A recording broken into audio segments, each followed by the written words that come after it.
Student, मैं सुनील कुमार सैनी आप सभी का यूट्यूब चैनल पर हार्दिक स्वागत करता हूं। आज की इस क्लास में हम पढ़ने वाले हैं लॉजिक गेट यानी तार्किक द्वार। देखो, लॉजिक गेट राजस्थान बोर्ड और सभी कंपटीशन एग्जाम के बेसिस पे बहुत इंपॉर्टेंट टॉपिक है, जो कि राजस्थान बोर्ड के लिए तो 2 नंबर का फिक्स टॉपिक है। तो देखो, इसके हम स्टार्ट करते हैं लॉजिक गेट। तो देखो, इसके लॉजिक गेट और लॉजिक गेट को 2 अलग अलग भागों में तोड़ लेते हैं। एक लॉजिक, दूसरा कौन सा है? गेट। हम सभी जानते हैं गेट यानी क्या होता है? दरवाजा। गेट वर्ड आते ही हम सभी के माइंड में एक ही बात आती है, दरवाजा। तो देखो, हमने क्या बना लिया? दरवाजा बना लिया। दरवाजा किसके काम आता है भाई? प्रवेश करने, और किसके काम आता है? बाहर निकलने के काम आता है। हमने कहा भाई, जो दरवाजा होता है किसके काम आता है? प्रवेश करने और बाहर निकलने के काम आता है। लेकिन यहाँ पर ये नॉर्मल गेट नहीं होता है, यानी घर में लगा होता है वो गेट नहीं होता है। क्या होता है फिर? विद्युत परिपथ। क्या होता है? विद्युत परिपथ। यानी यहाँ पर गेट का या द्वार का क्या मतलब होता है? विद्युत परिपथ। आपके बताया लॉजिक यानी तार्किक, इसका क्या मतलब होता है? तर्क संगत। इसका क्या मतलब होता है भाई? तर्क संगत। यानी एक कैसा विद्युत परिपथ होता है? तर्क संगत विद्युत परिपथ। यानी जो लॉजिक गेट होता है, तार्किक द्वार क्या होता है? एक तर्क संगत विद्युत परिपथ होता है, जिसमें क्या होता है? 2 या 2 से अधिक निवेशी टर्मिनल होते हैं। 2 या 2 से अधिक क्या होते हैं? निवेशी टर्मिनल होते हैं। यानी 2 या 2 से अधिक क्या होते हैं? इनपुट होते हैं। तथा एक क्या होता है? निर्गत टर्मिनल होता है। एक क्या होता है? निर्गत टर्मिनल होता है। यानी एक क्या होता है? आउटपुट होता है। तो देखो भाई, परिभाषा बनाते हैं इसकी कि ऐसा तर्क संगत विद्युत परिपथ, ऐसा तर्क संगत विद्युत परिपथ जिसमें 2 या 2 से अधिक निवेशी टर्मिनल होते हैं तथा एक निर्गत टर्मिनल होता है, उसे तार्किक द्वार कहते हैं। यानी ऐसा तर्क संगत विद्युत परिपथ जिसमें 2 या 2 से अधिक निवेशी टर्मिनल होते हैं तथा एक निर्गत टर्मिनल होता है, उसे तार्किक द्वार कहते हैं। हमने कहा तार्किक द्वार की परिभाषा के लिए कि ऐसा तर्क संगत विद्युत परिपथ जिसमें 2 या 2 से अधिक निवेशी टर्मिनल होते हैं तथा एक निर्गत टर्मिनल होता है, उसे तार्किक द्वार कहते हैं।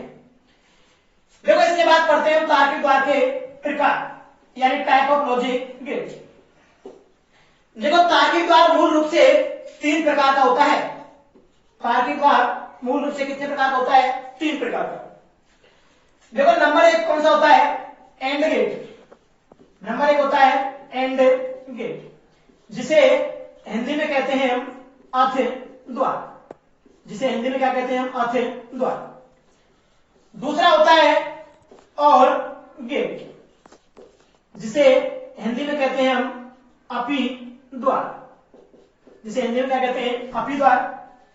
थर्ड होता है नॉट गेट। थर्ड होता है नॉट गेट, इसको हिंदी में बोलते हैं ने द्वार।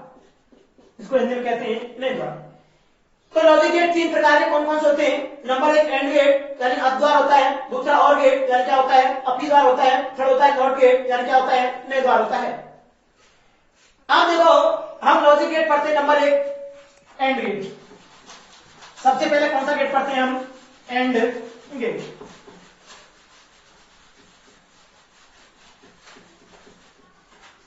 आप देखो, नंबर 1 कौन सा होता है भाई? And gate. इसको बोलते हैं अथ द्वार। आप देखो, इनके अंदर हमें पढ़ना क्या क्या चीजें भाई? परिभाषा पढ़नी है, प्रतीक पढ़ना है, बूली है, व्यंजक पढ़ना है, सत्यता सारणी पढ़नी है, और हमें विद्युत परिपथ पढ़ना है। यानी ये सभी पॉइंट पढ़ने किसके अंदर? हमें लॉजिक की सभी लॉजिक गेटों के अंदर। तो देखो, सबसे पहले पढ़ रहे हैं हम एंड गेट यानी अथ द्वार। तो देखो, इसका हमें परिभाषा बनाने के लिए यह ट्रिक क्या करते हैं भाई? सबसे पहले इसका प्रतीक बनाते हैं। सबसे पहले क्या बनाते हैं? इसका प्रतीक। प्रतीक के लिए एंड का लास्ट पढ़ लेते हैं। एंड का लास्ट वर्ड क्या है? Capital D. एंड का लास्ट वर्ड क्या है? Capital D. तो हम एंड का लास्ट वर्ड क्या बना देते? Capital D. हमने कहा भाई एंड गेट तार्किक द्वार है, तो तार्किक द्वार की विशेषता भी क्या करता है? फॉलो करेगा। तो देखो तार्किक द्वार की विशेषता क्या है भाई? कि दो या दो से अधिक निवेश टर्मिनल होते हैं और एक क्या होता है? निर्गत टर्मिनल। यानी यहां पर क्या करते हैं? मान चलो हमने भाई दो निवेशी टर्मिनल दे दिए, क्या हो गए भाई? निवेशी टर्मिनल। यानी क्या हुए? इनपुट दो हो गए। एक क्या होता है? हमने कहा निर्गत टर्मिनल, यानी क्या होता है? आउटपुट होता है। अब देखो हमने दो निवेशी टर्मिनल दिए, उन पर संकेत देते हैं, इस पर संकेत देते हैं ए, इस पर संकेत क्या देते हैं? बी। जब हम दो निवेशी संकेत देते हैं ए और बी, तो हमें एंड गेट से आउटपुट क्या मिलता है? y equal to A dot B. हमने कहा कि जब एंड गेट में दो निवेशी संकेत देते हैं ए और बी, तब हमें एंड गेट से आउटपुट क्या मिलता है? A dot B. क्या मिलता है? A dot B. ये हमारा हो गया एंड गेट का प्रतीक। हमने कहा एंड गेट का प्रतीक याद रखने के लिए एंड का लास्ट वर्ड याद रखते हैं। लास्ट वर्ड क्या होता है? Capital D. तो कैपिटल डी बनाया हमने कहा एंड गेट तार्किक द्वार है, तो ये तार्किक द्वार की विशेषता भी फॉलो करेगा। यानी तार्किक द्वार की विशेषता क्या होती है? दो या दो से अधिक निवेश टर्मिनल होते हैं और एक क्या होता है? निर्गत टर्मिनल। हमने यहाँ पर दो निवेश टर्मिनल लिए जिनका संकेत दिए ए और बी, एक निर्गत टर्मिनल लिया, उस पर आउटपुट क्या प्राप्त हुआ? y बराबर ए डॉट बी। अब इससे हम परिभाषा बनाते हैं एंड गेट की। तो देखो परिभाषा क्या हुई कि ऐसा तार्किक द्वार जिसमें दो या दो से अधिक निवेश टर्मिनल होते हैं तथा एक निर्गत टर्मिनल होता है। ऐसा तार्किक द्वार जिसमें दो या दो से अधिक निवेशी टर्मिनल होते हैं तथा एक निर्गत टर्मिनल होता है, जिसे निवेशी संकेतों के गुणनफल से प्राप्त किया जाता है। जिसे निवेशी संकेत के गुणनफल से प्राप्त किया जाता है उसे एंड गेट यानी अद्वार कहते हैं। देखो भाई यहाँ पर आउटपुट प्राप्त हो रहा है बाई, वो किससे प्राप्त हो रहा है? A dot B. यानी ए और बी दोनों निवेशी संकेत हैं, उनका क्या हो रहा है? गुणनफल यानी गुणा हो रहा है, उससे क्या हो रहा है? प्राप्त। फिर से परिभाषा बनाते हैं कि ऐसा तार्किक द्वार जिसमें दो या दो से अधिक निवेशी टर्मिनल होते हैं तथा एक निर्गत टर्मिनल होता है, जिसे निवेशी संकेतों के गुणनफल से प्राप्त किया जाता है, जिसे निवेशी संकेतों के गुणनफल से प्राप्त किया जाता है उसे तार्किक द्वार कहते हैं, सॉरी एंड गेट कहते हैं। जिसे क्या कहते हैं हम? And gate. आप देखो इसके बाद में भाई परिभाषा हो गया, अपने पास प्रतीक हो गया। इसके बाद क्या पढ़ते हैं? बूलियन व्यंजक। इसके बाद क्या पढ़ेंगे? इसका बूलियन व्यंजक। तो बूलियन व्यंजक के लिए याद रखना है भाई हमें कि जो भी एंड गेट के प्रतीक में आउटपुट व्यंजक होता है, जो भी गेट में क्या होता है? आउटपुट व्यंजक होता है, वो क्या होता है? बूलियन व्यंजक। तो देखो बूलियन व्यंजक क्या हो जाएगा यहाँ पर? y इक्वल टू क्या होगा? A dot B. तो एंड गेट का बूलियन व्यंजक क्या होगा? y equal to A dot B. यदि तीन संकेत होते हैं तो क्या होता है? y बराबर A dot B dot C. यदि तीसरा संकेत सी होता तो आप देखो इसके बाद क्या बनानी है? इसमें सतता सारणी। देखो सतता सारणी आप टेबल बनाने के लिए क्या करते हैं भाई? हम एक टेबल बनाती है, एक साइड में क्या लेते हैं? इनपुट लेते हैं और एक साइड में क्या लेते हैं? आउटपुट ले लेते हैं। यानी एक साइड में क्या लिया हमने? इनपुट, एक साइड में क्या लिया हमने? आउटपुट। हमने देखा इनपुट दो भागों में विभाजित है। इनपुट के रूप में दो संकेत दे रखे हैं ए और बी। तो इनपुट में क्या देंगे हम? दो संकेत देते हैं ए और दूसरा बी। हमें आउटपुट क्या मिल रहा है? Y equal to A dot B. हम आउटपुट क्या लेते हैं? A dot B. आप देखो भाई हमने इनपुट लिया, एक साइड में क्या लिया? आउटपुट। इनपुट के रूप में हमें दो सिग्नल दे रखे, संकेत दे रखे ए और बी, तो ए और बी ले लिए। आउटपुट क्या प्राप्त हो रहा है? Y equal to A dot B. हमने लिख दिया Y equal to A dot B. अब एक चीज याद रखनी है हमें कि जो भी गेट होते हैं या लॉजिक गेट होते हैं वो की बाइनरी सिस्टम यानी द्विघात संक्रिया पर कार्य करते हैं। और बाइनरी सिस्टम में केवल दो ही संकेत होते हैं, या तो जीरो होता है या क्या होता है? 1। यानी जो द्विघात संक्रिया होती है, बाइनरी सिस्टम होता है, उसमें केवल दो ही सिग्नल होते हैं, संकेत होते हैं, जीरो और जीरो, या क्या होता है? 1। या तो जीरो होता है या क्या होता है? 1 होता है। जीरो का मतलब होता है निम्न और 1 का मतलब होता है उच्च, यानी क्या होता है? लोअर वैल्यू, ये क्या होती है? High value. अब देखो हमें दो संकेत है ए और बी, और दोनों के मान क्या हो सकते हैं? या तो जीरो हो सकते हैं या बी 1 हो सकते हैं। तो इनके पॉसिबल कॉम्बिनेशन निकालने का फॉर्मूला था 2 की पावर n। जितने संकेत दे रहे हैं पॉसिबल कॉम्बिनेशन निकालने का फॉर्मूला था 2 की पावर n। यहाँ पर दो संकेत हैं तो इनका मान कितना लेते हैं? 2। 2 की पावर 2 इक्वल टू कितना होगा भाई? 4। यानी जब दो संकेत होते हैं तो कितने कॉम्बिनेशन बनते हैं? निवेशी संकेतों के 4। यदि 3 होते थे 2 की घात की करते 3 कितना होता 8, लेकिन हमने कितने दिए भाई 2, तो कितने हो गए 4। देखो कैसे हो सकते हैं, यहाँ तो इसका मान 0 हो सकता है ए का, और बी का मान भी कितना हो सकता है 0। ए का मान कितना हो सकता है 0, बी का मान कितना हो सकता है 1, ए का मान कितना हो सकता है 1, बी का मान कितना 0, या दोनों के मान क्या हो सकते हैं 1 1। इन 4 कॉम्बिनेशनों के अलावा कोई भी कॉम्बिनेशन नहीं हो सकता है। तो हमने 4 कॉम्बिनेशन लिए। अब देखो क्या करना है हमें, आउटपुट व्यंजक प्राप्त करने के लिए, आउटपुट व्यंजक प्राप्त करने के लिए, आउटपुट निकालने के लिए y इक्वल टू कितना दे रखा है a डॉट b। तो हमें क्या निकालना है भाई, दोनों का क्या करना है गुणा a और b का। तो कितना होगा 0 इंटू 0 कितना 0, 0 इंटू 1 कितना होगा 0, 1 इंटू 0 कितना होगा 0, 1 इंटू 1 कितना होगा 1। ये क्या होगी इसकी सततता सारणी। अब एक चीज याद रखनी भाई हमें, वो क्या है कि सततता सारणी की परिभाषा बनाते हैं। कि देखो सततता सारणी क्या होती है, इसकी परिभाषा कैसे बनाए। हमें दिख रहा है एक साइड में इनपुट है, एक साइड में क्या है आउटपुट। इनपुट की सभी संभावना दिख रही है, इधर आउटपुट की क्या दिख रही है, सभी संभावनाएं दिख रही है। तो देखो सततता सारणी ट्रुथ टेबल की परिभाषा कैसे डिफाइन कर सकते हैं हम, कि ऐसी सारणी जो कि निवेशी तथा निर्गत, ऐसी सारणी जो कि निवेशी तथा निर्गत संकेतों की सभी संभावनाओं को व्यक्त करती है। कहने का मतलब क्या तो हम इनपुट देते हैं, क्या हमें आउटपुट प्राप्त होता है, उसकी सभी संभावनाओं को व्यक्त करती है। ऐसी सारणी को क्या कहते हैं, सततता सारणी ट्रुथ टेबल कहते हैं। यानी ऐसी सारणी जो कि निवेशी संकेत तथा निर्गत संकेत की सभी संभावनाओं को व्यक्त करती है, उसे क्या कहते हैं भाई हम सततता सारणी कहते हैं। तो हमने पढ़ा परिभाषा होगी, प्रतीक होगी, बुलियन व्यंजक, सततता सारणी। आगे बढ़ते इसका क्या हम विद्युत परिपथ। आप देखो इसका भाई विद्युत परिपथ पढ़ने के लिए क्या करते हैं कि विद्युत परिपथ बनाते हैं, विद्युत परिपथ। अब एक चीज याद रखने में, विद्युत परिपथ बनाने के लिए क्या करना है हमें, विद्युत के लिए क्या चाहिए, सप्लाई के लिए हमें बैटरी चाहिए। अब परिपथ है, विद्युत परिपथ है, तो उसमें क्या चाहिए, विद्युत उपकरण भी चाहिए। तो एक चीज याद रखनी हमें भाई, इस भुजा पर हम क्या लेते हैं, बैटरी लगा देते हैं, प्लस माइनस। ये क्या लेनी हमें, बैटरी। ये क्या लेते हैं, विद्युत बल्ब ले लेते हैं विद्युत उपकरण के रूप में। तो यहां पर हमने क्या ले लिया, विद्युत बल्ब। ये क्या लेती है भाई, बल्ब।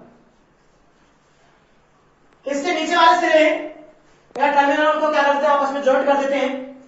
अब एक चीज याद रखनी है, जो लॉजिक गेट होते हैं वो विद्युत परिपथ में स्विच की भांति कार्य करते हैं। यानी जो लॉजिक गेट होते हैं वो विद्युत परिपथ में स्विच की भांति क्या करते हैं, कार्य करते हैं। तो हम क्या करते हैं, यहाँ पर दो संकेत ए और बी, ये दोनों किसकी भांति कार्य करेंगे, स्विच की तारी। तो इनको हम ऊपर वाली भुजा पर दो स्विच के रूप में ले लेते हैं। ये हो गया ए, ये क्या हो गया भाई बी, या सप्लाई है। आप देखो विद्युत परिपथ सही है या गलत है, इसको सततता सारणी से सिद्ध करते हैं, सततता सारणी को देखते हैं। आप देखा कि हमें भाई इस बल्ब पर 0 मिलेगा, इसका मतलब निम्न कोई आउटपुट व्यंजक नहीं मिलेगा, तो क्या होगा, बल्ब नहीं जलेगा। और यदि बल्ब मिलेगा तो क्या होना चाहिए, बल्ब जलना चाहिए। यानी 1 पर क्या होगी, सप्लाई मिलेगी तो बल्ब जलना चाहिए, 0 पर सप्लाई नहीं मिलेगी बल्ब को, इसका मतलब बल्ब नहीं जलना चाहिए। तो देखो कंडीशन चेक करते हुए नंबर फर्स्ट कंडीशन में देखते हैं कि ए और बी दोनों के मान कितने, 0 0। कि जब ए का मान 0 और बी का मान 0, का मतलब क्या है, ए स्विच बंद है और बी स्विच भी कैसा है, बंद। यानी जब दोनों स्विच बंद है तो सप्लाई आगे जाएगी नहीं, जब बल्ब में सप्लाई नहीं जाएगी तो बल्ब नहीं जलेगा। अब यहां से देखते हैं हम सप्लाई में आउटपुट क्या बन रहा है, 0, इसका मतलब बल्ब नहीं जलेगा। आगे देखते हैं सेकंड, वही सेकंड में क्या है कि ए का मान 0, बी का मान कितना है 1। तो देखो ए का मान 0 और बी का मान कितना है 1, यानी ए तो बंद है लेकिन बी कैसा है चालू है। ए बंद है, सप्लाई यहीं से आगे नहीं जाएगी, इसका मतलब बल्ब नहीं जलेगा। सततता सारणी में देखते हैं आउटपुट क्या है, 0, का मतलब बल्ब नहीं जलेगा। आप देखो थर्ड सिचुएशन देखते हैं भाई कि ए का मान कितना है 1, बी का मान कितना है 0। यानी ए का मान 1 है, मतलब ए क्या होगा, चालू होगा या ऑन होगा, और बी का मान 0 का मतलब बी क्या होगा, बंद होगा। जब ए ऑन है तो सप्लाई यहां तक आएगी बी तक, लेकिन बी बंद है तो सप्लाई आगे नहीं जाएगी, इसका मतलब बल्ब नहीं जलेगा। देखो आउटपुट क्या मिल रहा है, 0 का मतलब बल्ब नहीं जलेगा। लास्ट देखते हैं भाई ए का मान कितना है 1 और बी का मान कितना है 1, यानी ए भी ऑन है बी भी कैसा है ऑन। जब दोनों स्विच ऑन होते हैं तो सप्लाई बल्ब के अंदर आगे जाएगी तो बल्ब क्या होगा, जलेगा। तो देखो अपने पास आउटपुट कितना मिल रहा है 1, इसका मतलब क्या होगा, बल्ब जलेगा। तो ये था अपना एंड गेट। सबसे पहले हमने इसकी परिभाषा पढ़ी। देखो परिभाषा में क्या था अपने पास, सबसे पहले प्रतीक बनाया। प्रतीक बनाने के लिए इसका तरीका याद रखते हैं, ट्रिक याद रखते हैं। इसका लास्ट वर्ड क्या है, कैपिटल डी। तो हमने कैपिटल डी बनाया। ये तार्किक द्वार है, तो तार्किक द्वार की विशेषता भी फॉलो करता है। कहने का मतलब क्या है, विशेषता कैसे फॉलो करेगा भाई, कि 2 या 2 से अधिक निवेश टर्मिनल होते हैं, एक क्या होता है, निर्गत टर्मिनल। दो संकेत दिए हमने ए और बी, आउटपुट क्या प्राप्त हुआ, y बराबर a डॉट b। तो इससे परिभाषा बनाई कि ऐसा तर्क संगत क्या था अपने पास, ऐसा तार्किक द्वार जिसमें 2 या 2 से अधिक निवेश टर्मिनल होते हैं और एक निर्गत टर्मिनल होता है, जिसे निवेशी संकेतों के गुणनफल से प्राप्त करते हैं, क्या कहते हैं, एंड गेट। इस प्रकार हमने पढ़े। इसके बाद बूलियन व्यंजक पढ़ा, सत्ता सारणी, और क्या पढ़ा हमने, विद्युत परिपथ। ये हमारा था भाई फर्स्ट गेट। पढ़ते हैं हम और गेट। सेकंड है और गेट, उसको हिंदी में कहते हैं अपी द्वार। सेकंड है और गेट यानी अपी द्वार। अब देखो और गेट है, इसमें भी सारे पॉइंट पढ़ने को, हमें परिभाषा पढ़नी है, प्रतीक पढ़ना है, बूलियन व्यंजक, सत्ता सारणी और विद्युत परिपथ। यानी जो हमने एंड गेट के अंदर पढ़े वही सारे पॉइंट किसके अंदर पढ़ने में, और गेट के अंदर पढ़ने हैं। अब देखो हमने कहा भाई कि सबसे पहले इसकी परिभाषा याद रखने के लिए इसका प्रतीक बनाते हैं। क्या बनाते हैं, प्रतीक बनाते हैं। अब देखो भाई और गेट का प्रतीक बनाने के लिए इसकी ट्रिक क्या है कि देखो यहां पर ओ और आर, ओ और आर दो है भाई, एक ओ है एक क्या है, आर। मान चले भाई ओ और एक आर दो व्यक्ति मान लेते हैं। ओ और आर क्या मान लेते हैं, दो व्यक्ति मान लेते हैं। इन दोनों ने विचार किया कि हम क्यों ना एक साझे में बिजनेस स्टार्ट करें। तो इन दोनों ने बिजनेस स्टार्ट करने की सोचा। तो भाई ओ ने कहा कि मैं भाई अपनी कमाई का ऊपरी हिस्सा लगा सकता हूं, कि बिजनेस में क्या लगा सकता हूं, अपनी कमाई का ऊपरी हिस्सा। तो हमने ओ का ऊपरी हिस्सा ले लिया। देखो ये ओ है, इसका ऊपरी हिस्सा कौन सा होगा, ये। तो हमने ओ का कौन सा हिस्सा ले लिया, ऊपरी हिस्सा। जब आर ने कहा भाई कि जब तू वो अपना ऊपरी हिस्सा लगा रहा है तो मैं भी अपना क्या लगाऊंगा, ऊपरी कमाई का हिस्सा लगाऊंगा। तो देखो भाई आर का ऊपरी हिस्सा कौन सा होगा, ये आर होता है, तो इसका ऊपरी हिस्सा कौन सा होगा, ये। तो इसके आगे क्या लगा देते हैं, आर का ऊपरी हिस्सा लगा देते हैं। ये हो गया। तो ये किसका प्रतीक हो जाता है भाई, और गेट का। यानी हमने कहा ओ ने ऊपरी हिस्सा लगाया तो हमने कौन सा लगा लिया, इसका ऊपरी हिस्सा ले लिया। आर का भी क्या ले लिया हमने, ऊपरी हिस्सा ले लिया। अब देखो भैया और गेट क्या है, तार्किक द्वार का प्रकार है। तो तार्किक द्वार की विशेषता भी क्या करेगा, फॉलो करेगा। तो तार्किक द्वार की विशेषता क्या होती है कि दो या दो से अधिक क्या होते हैं, निवेशी टर्मिनल इनपुट होते हैं, और एक क्या होता है भाई, आउटपुट होता है। यानी दो या दो से अधिक क्या होते हैं, इनपुट या निवेश टर्मिनल होते हैं, और एक निर्गत टर्मिनल होता है, क्या होता है, आउटपुट होता है। हमने दो निवेश टर्मिनल ले लिए, उन पर संकेत देते हैं ए और बी। अब इसका आउटपुट निकालते हैं कि इसमें आउटपुट क्या निकलेगा भाई, कि देखो इधर ओ और आर दोनों ने जोड़ के बिजनेस स्टार्ट किया, तो दोनों ने जोड़ा, तो दोनों संकेत जोड़ देते हैं ए और बी, यानी दोनों निवेश संकेत हैं, उनको जोड़ दो भाई ए और बी। ये क्या होगा, सब बूलियन व्यंजक। तो ये क्या प्राप्त हो गया, आउटपुट क्या प्राप्त हो गया भाई, बराबर ए प्लस बी। यानी जो निर्गत संकेत प्राप्त होगा, यानी आउटपुट प्राप्त होगा, वो निवेशी संकेतों के किससे प्राप्त होगा, योगफल से। यानी किससे प्राप्त होगा, योगफल से, या किससे प्राप्त होगा, योग से। हम जब इसकी परिभाषा बनाते हैं भाई, किसकी परिभाषा कैसे होगी और गेट की, कि ऐसा तार्किक द्वार जिसमें दो या दो से अधिक निवेश टर्मिनल होते हैं तथा एक निर्गत टर्मिनल होता है। ऐसा तार्किक द्वार जिसमें दो या दो से अधिक निवेश टर्मिनल होते हैं तथा एक निर्गत टर्मिनल होता है, जिसे निवेशी संकेतों के योगफल से प्राप्त किया जाता है। जिसे निवेशी संकेतों के किससे प्राप्त करते हैं, योगफल से प्राप्त किया जाता है, उसे क्या कहते हैं हम, और गेट कहते हैं। यानी और गेट की परिभाषा क्या होगी भाई, कि ऐसा तार्किक द्वार जिसमें दो या दो से अधिक निवेश टर्मिनल होते हैं तथा एक निर्गत टर्मिनल होता है, जिसे निवेशी संकेतों के योगफल से प्राप्त किया जाता है, उसे क्या कहते हैं, और गेट कहते हैं। तो और गेट की परिभाषा होगी, क्या होगा इसका प्रतीक। इसके बाद इसमें थर्ड पॉइंट क्या पढ़ते हैं, बूलियन व्यंजक। थर्ड पॉइंट क्या पढ़ना है हमें, बूलियन व्यंजक। तो देखो बूलियन व्यंजक मैंने बताया कि जो भी आउटपुट इक्वेशन होती है वो क्या होता है, बूलियन व्यंजक होता है। तो यहाँ पर बूलियन व्यंजक क्या होगा, y equal to A plus B. बूलियन व्यंजक क्या होगा, y equal to A plus B. यदि यहाँ पर तीन सिग्नल होते, यदि सी और होता तो क्या कर देते, ए प्लस बी प्लस क्या कर देते, सी। तो ये क्या होगा इसका बूलियन व्यंजक। इसके बाद में क्या पढ़ते हैं, सत्यता सारणी फुट पॉइंट, यानी सत्यता सारणी यानी ट्रुथ टेबल पढ़ते हैं। अभी बताया ट्रुथ टेबल में क्या करते हैं भाई, एक साइड में इनपुट लेते हैं और एक साइड में क्या लेते हैं, आउटपुट लेते हैं। एक साइड में इनपुट लिया हमने, दूसरी साइड में क्या लिया, आउटपुट। हमने देखा कि इनपुट कितने भागों में डिवाइड है भाई, दो। यानी इनपुट में आपने निवेश संकेत क्या देते हैं, दो संकेत देते हैं ए और बी। तो इनपुट में क्या देते, दो संकेत देते हैं ए और बी। हमें आउटपुट क्या मिल रहा है भाई, y बराबर ए प्लस बी। y बराबर क्या मिलता है हमें, ए प्लस बी। ठीक है। हमने कहा भाई अपने पास दो संकेत सिग्नल दे रखे, संकेत दे रखे, तो कितने कॉम्बिनेशन मिलेंगे, चार एंड गेट की तरह। यानी दोनों के मान 0 0 हो सकते हैं। इसका मान 0, इसका मान कितना हो सकता है, एक, इसका कितना 0 है। दोनों के मान कितने हो सकते हैं, 1 1 हो सकते हैं। ये क्या हो गया अपने पास, निवेशी संकेत हो गए। अब देखो हमें निर्गत संकेत निकालना है, आउटपुट निकालना है, तो बाई बराबर इक्वल टू कितना a प्लस बी, यानी a और p दोनों को क्या करना है, हमें योग करना है। तो 0 प्लस 0 कितना होगा 0, 0 प्लस 1 कितना होगा 1, 1 प्लस 0 कितना होगा 1, 1 प्लस 1 कितना होगा 1। ध्यान रखना यहाँ पर 1 प्लस 1 कितना होता है 1, ऐसा मत कर देना कहीं 1 प्लस 1 2 कर दे। बाइनरी में केवल दो ही वैल्यू होती है, कौन कौन सी वैल्यू होती है 0 या 1, या तो 0 होता है क्या होता है 1। तो ध्यान रखना यहाँ पर 1 प्लस 1 कितना होता है 1 ना कि 2, दो नहीं करना है क्योंकि बाइनरी सिस्टम का कार्य करता है, बाइनरी सिस्टम में केवल 2 ही वैल्यू होती है, या तो 0 होगा या क्या होगा 1। ये क्या होगा किसी सत्ता सारणी। आगे देखो क्या पढ़ते हैं उसके बाद कि लास्ट पढ़ता है इसमें विद्युत परिपथ। लास्ट पढ़ क्या था विद्युत परिपथ। जब इसमें हम विद्युत परिपथ पढ़ते हैं तो विद्युत परिपथ के लिए मैं तो नेक्स्ट बताइए पहले से ही कि इस भुजा पर क्या लेते हैं भाई, हम बैटरी लेते हैं, इस भुजा पर क्या लेते हैं बैटरी, और इस भुजा पर क्या लेते हैं हम एक बल्ब लेते हैं, यानी विद्युत बल्ब। नीचे वाले वायर क्या करते हैं जॉइंट कर देते हैं। वहां पर देखा हमने एंड गेट में कि इस भुजा पर दोनों स्विच को किसमें लगा दिया, हमने श्रेणी क्रम में लगा दिया।